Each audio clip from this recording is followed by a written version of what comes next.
What is going on, everybody? Tanner Pfeiffer here with the NFL Rumors podcast. Welcome to season 2 of the podcast. Can't wait to get this started. We're going to be reflecting on week 1. The opening of week 1, the Lions and Chiefs, what I think about that, some current rumors going on around the NFL, latest reports, latest breaking news. We got a lot to go over today. Going to keep the episodes shorter in season 2 of the NFL Rumors podcast, but hopefully you guys enjoy. NFL Rumors was not allowed to join me today, but we're going to be trying to get that back on track. But I wanted to get this episode up and going before week 1 officially kind of kicks off and gets busy tomorrow, which is Sunday, 9/10 of 2023 with all the games going on. But going to be reflecting on the opener, Lions and Chiefs first. Guys, thank you so much for tuning in, and let's enjoy this episode.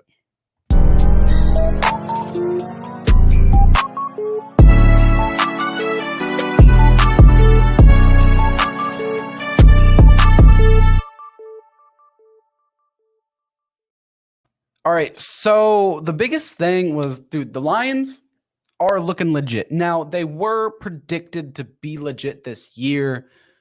I mean, they're expected to look good, right? No matter what. Like, they were expecting to do some things and shake up the league a little bit. But I'm not sure anyone expected them to go into Arrowhead Stadium and take down the reigning NFL champions, Kansas City Chiefs. Now, people were like, okay, they were missing Travis Kelce and Chris Jones on defense. Listen, Travis Kelce, yes, he's a freaking game-changing tight end, the best in the league at his position right now. But I don't want to say that's an excuse that the Chiefs didn't win. Not at all. Kadarius Toney, rough night. I think he had, 3 or 4 drops. One of them led to a pick 6 by rookie Brian Branch. And then Branch ended up leaving. He was injured, but they say it was cramping, I want to say. So he should be good to go for week 2. Let me got something on the camera lens there. But 21-20 was the final score of the Lions. Don't even get me started on the whole Jahmyr Gibbs, David Montgomery thing. I don't think David Montgomery should be running back 1. All he's doing is stealing touches from Jahmyr Gibbs, who, by the way, broke 6 tackles on 7 runs or 9 runs, something crazy like that. And I saw a tweet by NFL Rookie Watch that if Jahmyr Gibbs keeps up that pace, he will have more broken tackles than Josh Jacobs did last season, which led the league. And he would do it in 200 less touches, which is insane to think about. I'm not surprised. I'm going to say I'm not surprised that the Lions beat the Chiefs. I'm not. They've looked good on defense the second half of last season. Jared Goff looked excellent the second half of last season. I'm not going to put all the blame that they were missing Travis Kelce and Chris Jones. I don't believe in that. They had plenty of opportunities to convert. They just didn't. They didn't have it together. But here, I do think the Kansas City Chiefs are going to be fine. Let me get something pulled up here real quick. But like I was saying, guys, the Kansas City Chiefs will be fine. Let's record this. Let me get something else pulled up. All right. Oh, well, no. That doesn't seem to want to be working at the moment. Anyway, like I said, the Kansas City Chiefs, in my opinion, are going to be fine. First game jitters of the season, coming off of an off season where it's just practices, joint practices, stuff like that. You're not necessarily going 100% full speed. Chiefs are going to be fine. They're going to bounce back. Toney is going to be fine. He's still a playmaker with the ball in his hands. I don't feel like his career is over. He might have lost some trust with Patrick Mahomes, but he's going to be fine. I'm not saying to play him in fantasy football or anything. I just think that their wide receiving core is going to be fine. Marquez Valdez-Scantling, Justin Ross, Sky Moore didn't have an impressive game. He had an opportunity to step up, and he didn't really do that. Same with Kadarius Toney, had the chance to step up and didn't do that. But like I said, first game jitters, they're going to be fine. Kansas City Chiefs are going to be a playoff threat, Super Bowl contender year after year with Patrick Mahomes and Andy Reid. So you can leave your thoughts down below in the comments on that whole situation if you want. Like I said, they're going to be fine. Lions are going to be a pain in the butt. I don't see them as a Super Bowl contender, but I see them making the playoffs if they keep playing the way they've been playing. They got to get moving on the offense just a little bit more. They struggled against the Kansas City defense, who always does decently well and keeps them in a game, but they got to get that offense rolling just a little bit more. First game of the season, it's week 1. Let's talk about some of the latest news right now in the NFL. Well, Mike Evans. What is going on with Mike Evans? There's a recent report. I want to say it was initially reported by Diana Rossini that Mike Evans wasn't going to be. Him and his agent, Derek Gilmore, set this like expiration date basically on an extension. And that would have been today, 9/9 of 2023. And if they didn't get a deal done, they obviously just weren't going to be with the Buccaneers next season. That's been Mike Evans has said this specifically. He wants to be a Buccaneer for his life. He wants to be a Buccaneer for his entire career, but he wants to be paid what he feels he's due. And I don't even know if the Bucs have made major contract offers to him or not, but here it is. The Tampa Bay Buccaneers are not expected to make an extension with wide receiver Mike Evans. So the deadline is today. And this was reported, I think, Friday. So a day early before his deadline he even set with the Bucs, it was reported that they're just not going to meet an extension. I reached out to his agent, didn't hear back. But I know he's a very, very busy man right now, especially going on with this. But Mike Evans, like I said, he deserves to be paid. He's only 30 years old, I think, right now. Heading into his aged 31 season. Was 9 seasons in a row of 1,000-yard receivings. And I don't know, it's just been consistent his entire career. He's going to end up in the Hall of Fame if he can probably produce one more season, like in his 10th year. If he can produce one more season of 1,000 yards receiving, he's almost locked himself in by the time he retires. Like I said, at age 30, he probably has like another year or two of prime play, and then he'll maybe step down just a little bit, but he's going to be solid. And people are already, coming up with rumors on where he's going to play next season. I'm not sure on all that. We'll just have to see how this last season goes. He still has this last year on his contract. 2024, he'll be a free agent. So we're going to have to see there.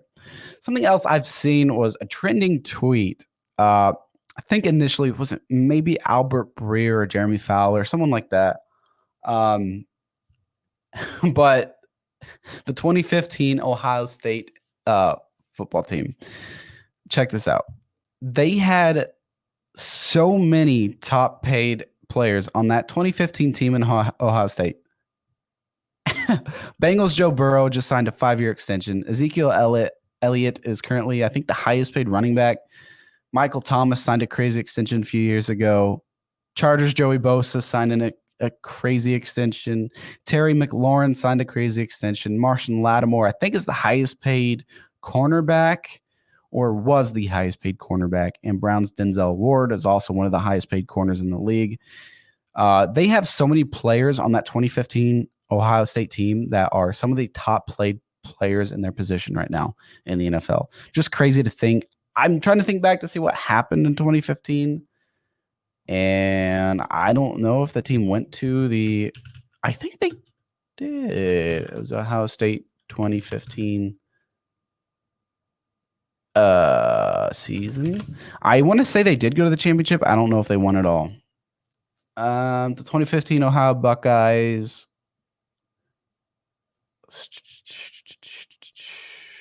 They finished the year 12-1, 7-1 in Big Ten. Finished for a tie division championship, Michigan State, due to their head-to-head loss to Michigan State. They did not represent the East Division, the Big Ten championship game. They were invited to the Fiesta Bowl where they defeated Notre Dame. Okay, so they didn't make it to the championship. I don't think. Because if you make a bowl game, you're obviously not in the championship. And this was before, I think, the college football playoff system. JT Barrett. You had Josh Perry, Jacoby Boren. Urban Meyer was still there at the time. You had Ezekiel Elliott. I want to say Joe Burrow was on that roster. He was just a backup. He sat there at Ohio State for like 3 seasons and didn't play. Yeah, and Michael Thomas, Joey Bosa, Terry McLaurin, Marshall Lattimore, Denzel Ward. Just crazy, crazy, crazy. But you guys tell me your thoughts on that. That was just a very interesting tweet, in my opinion. We just got a lot going on, you guys. I'm excited for Week 1 tomorrow. We got a lot of NFL games to watch. Can't wait to watch the Jets play. I know they're a trending thing with Aaron Rodgers. Everyone wants to see them play. Just interesting to find out if they can perform up to the level that they're expected to. I don't know. I like Nathaniel Hackett, an offensive coordinator. I never thought he was consistent with the Green Bay Packers because they had a lot of 3 and outs, and then the next drive they could just go out and just 8 plays and score.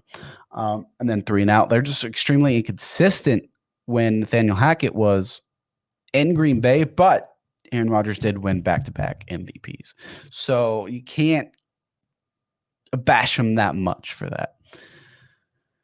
What else is going on around the league? I want to say we had a couple of extensions this morning, or one was this morning, and that was offensive lineman Cesar Ruiz with the New Orleans Saints. Just signed a 4-year, $44 million contract extension.